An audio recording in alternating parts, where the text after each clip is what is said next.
वंदे पुरुषोत्तमम। राम प्रेमय श्री श्री ठाकुर जी की वाणी। आलोचना प्रसंग द्वितीय खंड से एकांश। 27 अगहन 1348 शुक्रवार, 12 दिसंबर 1941। स्थान बांध के किनारे का ताशु। समय प्रातःकाल सूर्योदय का प्राकाल। मन चौल निज निकेतन। प्रियजन से घिरे अपने घर के कोने में भी मनुष्य का मन हर क्षण व्याकुल हो उठता है। उसे ऐसा प्रतीत होता है कि यह न उसका चिरकाल के लिए घर है और न चिरदिन का परिवेश। हजारों साथी के बीच रहते हुए भी अपने को वह अकेला अनुभव करता है। उसके दिल की बात को समझने, प्राण की क्षुधा को मिटाने एवं अंतहीन आग्रह, आकुति और प्रेम के विनिमय उसकी सत्ता को सार्थक कर देने वाला यहाँ कोई नहीं। इसलिए मनुष्य खोजता है ऐसी जगह तथा ऐसा व्यक्ति जहाँ उसकी अंतरात्मा अखंड महिमा से विकसित होकर अपने विभव वैभव में विराज कर सके, जहाँ सत्ता अपना सुसंपूर्ण सर्वगिन आश्रय पा सके, जहाँ एक प्रेम में मिट सके सर्व प्रेम तृष्णा, जो शांत होकर भी अनंत है, जिनका केंद्र है किंतु परिधि चिरदिन के लिए सीमायित नहीं हो सकी है, अर्थात अनंत विस्तार और गंभीरता ही जिनकी स्वरूप कथा है। एक शब्द में यही कहा जा सकता है कि मनुष्य ऐसे घर तथा व्यक्ति को खोजता है जहाँ जिसमें आबद्ध होकर शुद्ध बुद्ध भक्त शाश्वत सत्ता क्षुण्ण विपन्न और संकोच शील नहीं हो, वरन वह स्वस्थ लीलायित जीवन लेकर विश्व विवर्तन के हर ताल पर पांव बढ़ाता चल सके। 20वीं शताब्दी के मानव की आज ऐसी इच्छा बंगाल के निर्वृत्त केंद्र में परिपूरित हो रही है।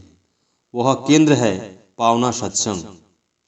उसके प्राण पुरुष श्री श्री ठाकुर अनुकूलचंद्र जी के निकट इसलिए जीवनकामी सभी आते हैं। उनको तथा उनके आश्रम को विश्व के लोग अपना व्यक्ति, अपना स्थान, अपना निकेतन समझते हैं। ऐसे आनंद नीर में सभी आज जुटकर आनंद सुधा पान कर रहे हैं। जो विश्व के भंडारी हैं वे सुधा का पात्र खोलकर बैठे हैं। जितने पिपासी प्राण आते हैं सभी हृदय की आकांक्षा निवेदन करते हैं। उनके अमृत अवदान जो पाते हैं उसे आस्वादन करके धन्य होते हैं और होते हैं परिपूर्ण। प्रश्न: कहा जाता है कि जो ब्रह्मांड में है वही भांड है। इसका अर्थ क्या है? भांड में जो है उसे किस प्रकार जान सकते हैं? श्री श्री ठाकुर: यह बात उसी मनुष्य शरीर और ब्रह्मांड का विषय है। जो कुछ विश्व जगत में है वही मनुष्य के शरीर में केंद्रीभूत होकर रहता है। पुनश्च मनुष्य के सारे शरीर में जो कुछ है शरीर के एक कोष में भी वही है। एक अणु का जो गठन है विश्व ब्रह्मांड का गठन भी मूलतः वही है। जो स्थूल देख रहे हो उनमें जो कुछ सूक्ष्मत्व है वही स्तर पारंपर्य में ओतप्रोत भाव से छिपा है। हर चीज को आज जिस प्रकार में देख रहे हो शायद पहले उसका वह आकार नहीं रहा है, किंतु वैसा बनने की संभावना उसमें थी। वही संभवतः ही प्रकृति तथा परिवेश में विवर्तित होती रही है। इसलिए वर्तमान में अतीत की छाप सुप्त होकर ही रहती है। एक ही बहु में विचित्र रूप से आत्मप्रकाश करता है। एक ही बहु होकर है और होकर चल रहा है। इसी एक सूत्र को पकड़कर चलना है। जो बहु में रूपायित है वह मूल वस्तु है। केंद्रानुक आकर्षण। केंद्र के प्रति सक्रिय आकर्षण के बिना कोई वस्तु आत्मरक्षा नहीं कर सकती है। इस आकर्षण की पुनः एक सुसीम सीमा रेखा है। उसे अतिक्रम कर जब वह केंद्र को ही आत्मसात करना चाहती है तभी आता है विकर्षण। इस आकर्षण विकर्षण के खिंचाव और संघात के जरिए ही नूतन का आविर्भाव होता है। इस प्रकार ही सृष्टि गुणित होकर चलती है। यह उसकी लीला है। लीला का अर्थ है आलिंगन ग्रहण, लेन देन, मिलन विरह, सब कुछ खोकर सब कुछ पाना, सब कुछ पाकर भी अपना कह रहा कुछ भी नहीं रखना, अर्थात कुछ भी नहीं रहता है।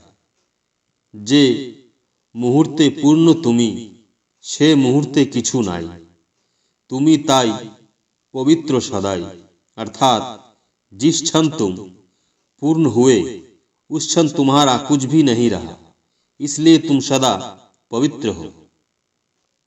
धुरजटीदा। इसके वैज्ञानिक आधार को सही रूप से मैं समझ नहीं पा रहा हूँ। श्री ठाकुर। ठहरो, दिखा रहा हूँ।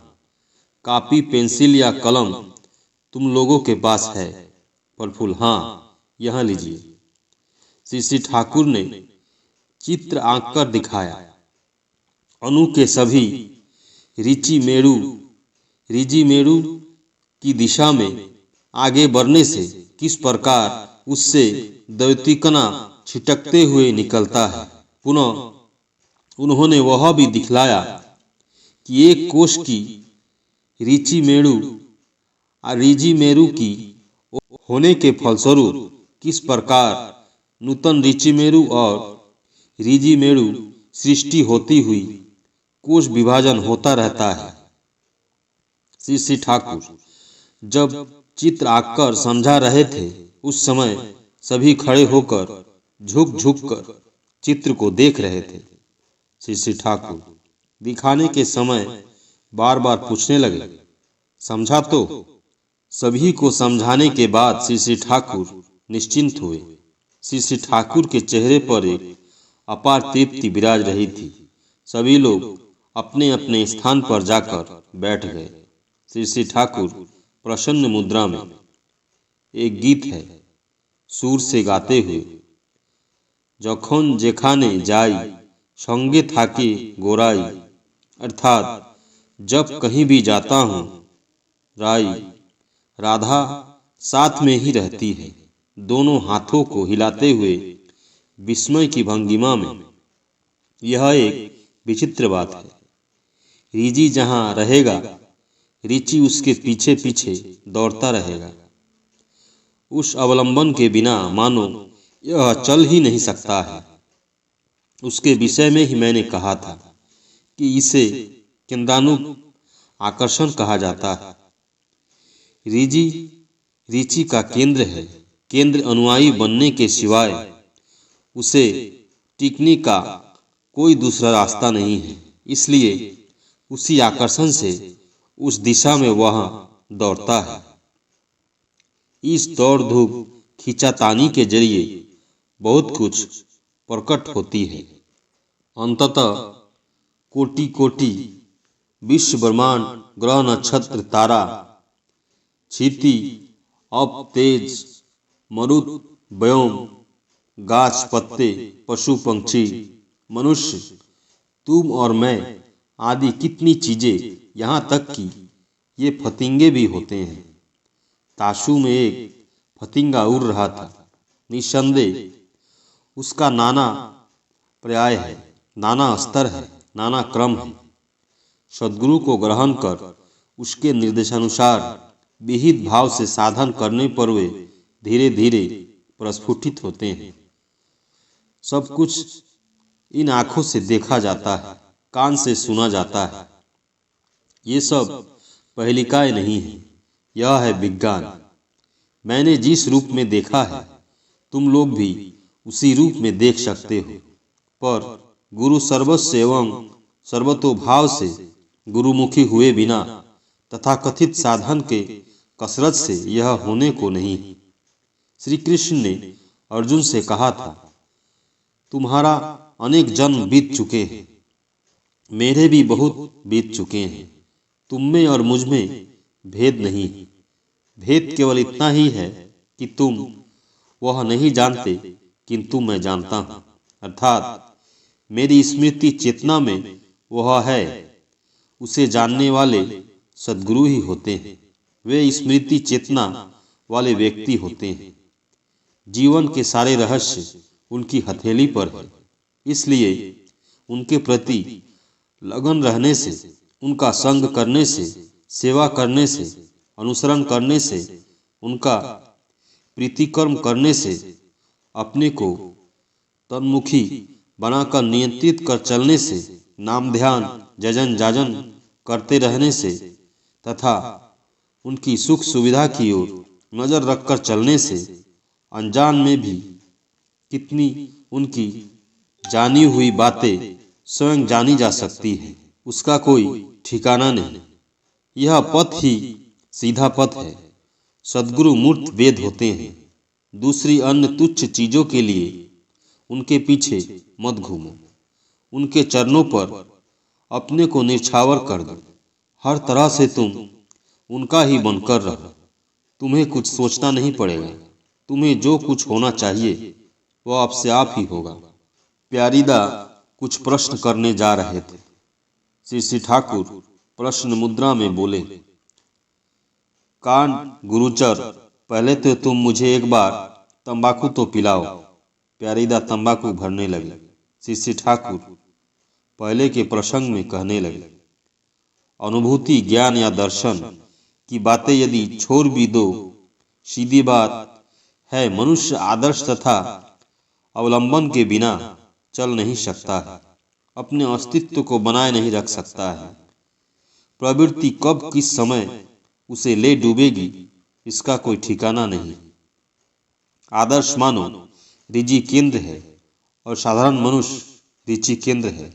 इसलिए सारी वृत्तियां लेकर आइडल के प्रति अर्थात पूर्यमान जीवन महापुरुष के प्रति सक्रिय भाव से अंतराशी होने पर वह एक शक्तिमान व्यक्ति बन जाता है। किंतु एक प्रवृत्ति भी अलग रहने पर दूर छिटक जाने की संभावना रहती है। व्यक्तित्व नाम की कोई चीज नहीं रहती है। व्यक्तित्व का अर्थ ही है आदर्श के प्रति संपूर्ण भाव से संहत होकर रहना। एकमात्र आदर्श के आकर्षण में चलना, सिर्फ इष्ट को ग्रहण कर चलना ही यथेष्ट नहीं है।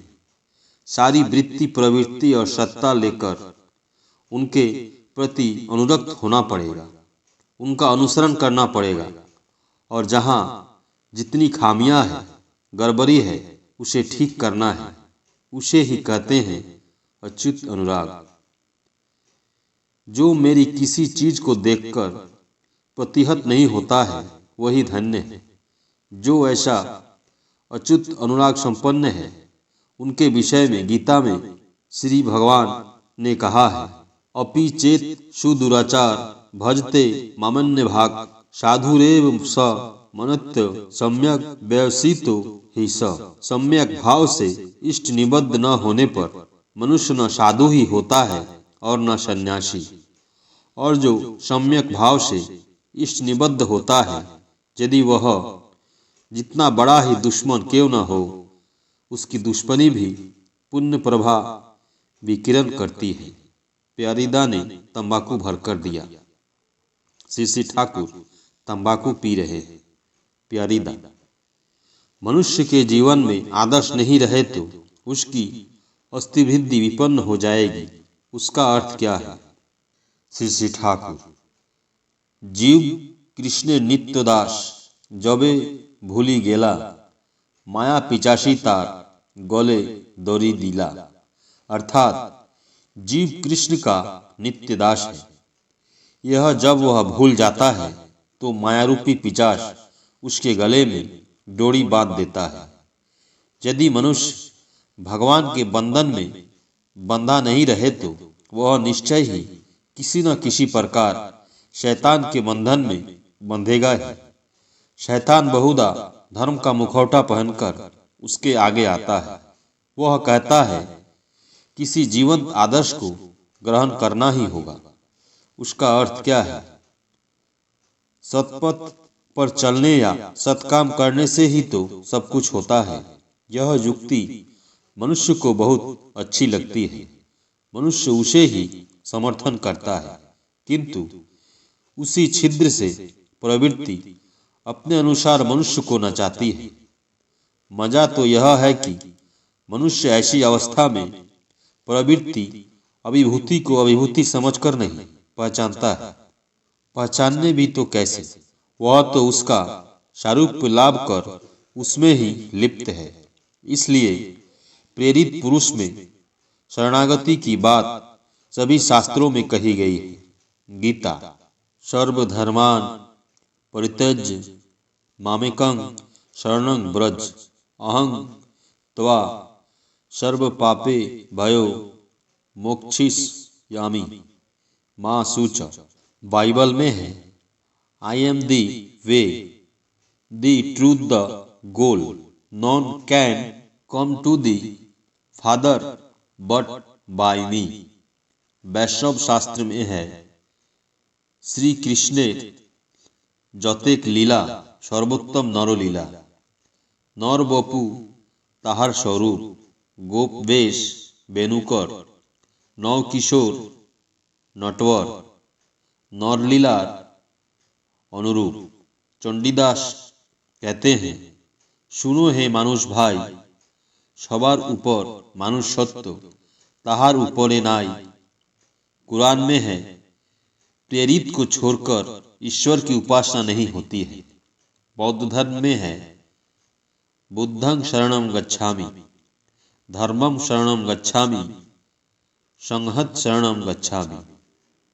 सबों की मूल बात यही है। आदर्श के सिलेक्शन चुनने में हर समय यह ध्यान रखना है कि वे पूर्ववर्ती के प्रति नत होकर हर परिपूरण के साथ चल रहे हैं या नहीं। ऐसे सर्ववैशिष्ट के महापरिपूरककारी मनुष्य को अवलंबन करके ही सारी जनता संहत होता है। उस समय व्यष्टि और समष्टि जीवन में धर्म अर्थ काम और मोक्ष भरपूर रहते हैं। किसी चीज या अभाव या कमी नहीं रहती है। आदर्श को अवलंबन कर चलना अत्यंत स्वाभाविक एवं सहज है। दूसरी तरफ चलना ही बल्कि कठिन है। उसमें बहुत अधिक कष्ट है। फिर भी मनुष्य कष्ट झेलते हुए विपद पर चलता है, क्योंकि परिवेश में बहुत कुछ गड़बड़ी आ गई है। विकृत बुद्धि की बड़ी चलती हो गई है। उदाहरण स्वरूप समाज में संक्रामक रोग की तरह फैल गया है। यह गठन कर जाने पर क्या मनुष्य को हम कष्ट झेलना पड़ता है? कितना खिंचातानी और संशय मन में रहता है। अभ्यास गठन कर जाने के बाद उसका क्या नतीजा होता है यह तो हम लोग समझते ही हैं। इसलिए सहज पथ पर मनुष्य को परिचालित कर देने के लिए संसार में सहस्त्र सहस्त्र इष्टनिष्ठ आचार्यवान ऋत्विक अधर्वयु और याजक की आवश्यकता है। उनके शरीर की हवा जहाँ तक जाएगी वही धर्म मंजरेगा। यह ठीक जानो तुम्हारे वैशिष्ट जीवन में यदि धर्म का जागरण नहीं होता है तो अपने विश्व जीवन में तुम धर्म की प्रतिष्ठा नहीं कर सकते हो, क्योंकि तुम आत्मनियंत्रण का पथ यदि जानते हो तो दुनिया को भी नियंत्रित कर सकोगे, अन्यथा नहीं। तत्व देखा जाता है कि व्यष्टि जीवन के जरिए ही विश्व जीवन को जानना संभव है। पुनश्च विश्व जीवन को जानने के विषय में जो कहता हूँ वह वस्तुतः आत्मजीवन को ही जानना है, क्योंकि मैं और मेरे अतिरिक्त वस्तु और जन समूह के द्वंद्व के जरिए मैं केवल बाहरी चीज को नहीं जानता हूँ, बल्कि उसके जरिए मैं अपने आप को जानता हूँ और बोध करता हूँ। मुझसे बाहर मुझे प्रेरणा देने लायक यदि कोई परिवेश नहीं रहता तो मेरा बोध ही लुप्त हो जाता, मैं भी वहां नहीं रहता। इसलिए व्यष्टि की जो कार्य क्षमता और दक्षता है, उसे वह क्रिया करने का सुयोग विश्व जीवन में पाता है एवं उसके द्वारा ही व्यष्टि अपनी शक्ति के विषय में सचेत होता है एवं उसे वह उपभोग करता है। जैसे दृश्य वस्तु का नाम की कोई चीज रहती है, उसके कारण दृष्टि शक्ति के विषय में हम सचेत होते हैं एवं दृश्य वस्तु को भी उपभोग करते हैं। इसलिए परिवेश और विश्व जीवन में धर्म की जितनी प्रतिष्ठा करते हैं, हमारे हृदय में वह उतनी प्रतिष्ठा पाता है। अतएव जाजन या धर्मदान परोपकार नहीं है और न कोई कर्म है कि इसे किया जाए और नहीं किया जाए, बल्कि यह है नित्य कर्म। यदि तुम अपने जीवन में धर्म को संजीवित रखना चाहते हो तो यह तुम्हें जजन और स्मृति जिस प्रकार करना है, उसी प्रकार जाजन भी अति आवश्यक रूप से करना है। हर व्यक्ति के हृदय में जाजन बुद्धि संचारित करनी होगी। इससे हर परिवेश अपने अस्थि वृद्धि का सहायक बन जाएगा। नित्य याजन के जरिए प्रत्येक का बोध और ज्ञान का भंडार खुल जाएगा। इहकाल और परकाल में इसके लिए कुछ भी अप्राप्य नहीं रहेगा। जिनका अधिपत्य मुझ पर रहने के कारण जगत की सारी चीजों को समझा जा सकता है, जाना जा सकता है और सभी चीजों का अधिपत्य विस्तार संभव हो सकता है एवं जिनसे या जिनके द्वारा विश्व ब्रह्मांड के अनंत वैचित्र की वैशिष्ट संहति मेरे निकट उपदाशित हो रही है, वे ही है मेरे इष्ट, मेरे भगवान, मेरे ईश्वर। इसलिए उनके बिना एक पग भी आगे बढ़ना हमारे लिए संभव नहीं। समझाना प्यारी चरण। इतना कहते हुए श्री ठाकुर प्यारीदा की ठुड्डी पकड़कर माँ की तरह दुलारने लगे। प्यारीदा ने आहृदित होकर श्री ठाकुर को भूमिष्ठ प्रणाम किया। बाद में तंबाकू भरकर उनके लिए लाए। श्री ठाकुर तंबाकू पीते हुए गंभीर प्रशांत दृष्टि से सबों की ओर निहारने लगे। सभी उस क्षण आनंद से आविष्ट हैं और भाव से भरपूर। इस मधुर लग्न में उनकी वह मधु मिश्रित ममता दीप्त दोनों आंखों ने सबों के मन प्राण को हरण कर लिया। तत्पश्चात श्री ठाकुर ने प्रातः क्रियादि समाप्त की। बाद में वे मातृ मंदिर के बरामदे पर एक चौकी पर आ बैठे। धीरे धीरे बेला बीत चली। फिलंथ्रॉपी ऑफिस के कर्मीवृंद ने ऑफिस में आकर काम आरंभ कर दिया। तरकारी बेचने वाले मातृ मंदिर के पीछे अपनी अपनी तरकारी की टोकरी लेकर बैठ गए। कुछ लोग गुड़ बिक्री करने आए हैं। स्त्री पुरुष सभी वहां जाकर आवश्यक चीजों की खरीद करते हैं। बच्चों का एक दल उनके निकट ही गुल्ली डंडा खेल रहा है। सामने में पद्दा का विस्तृत चर है, जहां स्वतंत्र रूप से गाय चर रही है। बीच बीच में उजले पंछियों के झुंड बिना किसी उद्देश्य के उड़ते नजर आ रहे हैं, मानो वे बाधा बंधनहीन किसी दूर पथ के यात्री हो। बगल की बांसवारी एवं सामने के झाड़ वृक्षों पर विभिन्न तरह के छोटे पंछियों के दल किचिर मिचिर करते हुए कलरव कर रहे हैं। झील की जलराशि उदार नील आकाश की ओर दृष्टि देती हुई जाड़े के दिन में बड़े आराम से धूप ताप रही है। कालिदासी माँ तंबाकू, पानी और सुपारी दे रही है।